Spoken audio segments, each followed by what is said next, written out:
বন্ধুরা, আমি এসেছি সুন্দরবনের ঝাউবনে।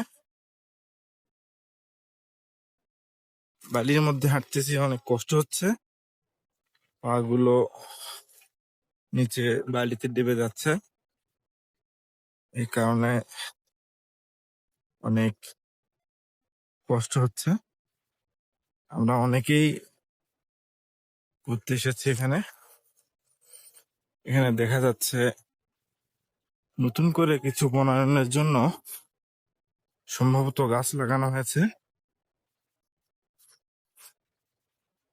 আমাদেরকে জীববৈচিত্র্য রক্ষা করার জন্য প্রচুর গাছ লাগাইতে হবে।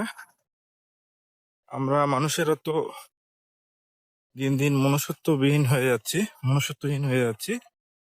এই কারণে আমরা গাছ শুধু কেটেই ফেলছি, গাছ লাগানোর কোনো উদ্যোগ নিচ্ছি না।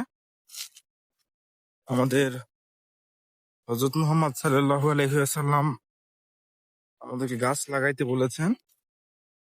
আমাদের মানুষের উচিত প্রচুর গাছ লাগানো। ওই পাশে সামনে গাছগুলো অনেক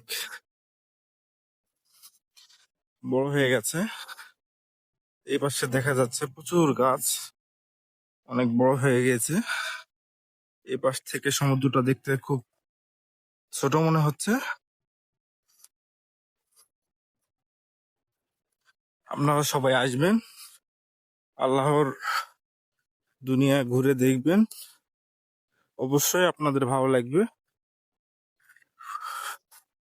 সুন্দরবনে আসবেন, অনেক কিছু উপভোগ করতে পারবেন এবং আপনাদের অনেক ভালো লাগবে। জীবনে টাকা পয়সা ছাড়াও অনেক কিছু করতে হয়।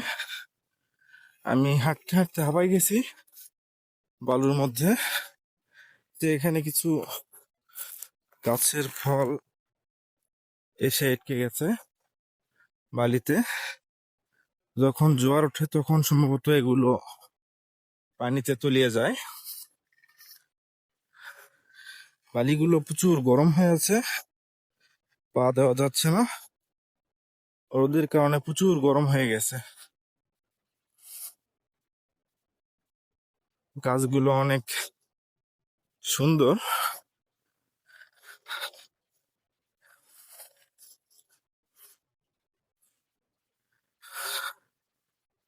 গাছগুলো এগুলোই সম্ভবত সুন্দরী গাছ বলে, আমি জানি না।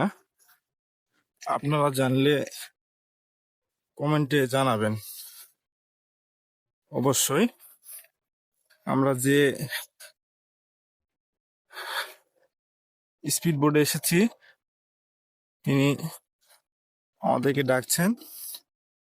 আজকে হয়তো দেখেন প্রচুর বড় বড় গাছ, এখানে হয়তো বা ঘোরানো বা আপনাদেরকে দেখানোর সুযোগ পাবো না। এর পরবর্তীতে আসলে অবশ্যই আপনাদেরকে দেখাবো। ধন্যবাদ।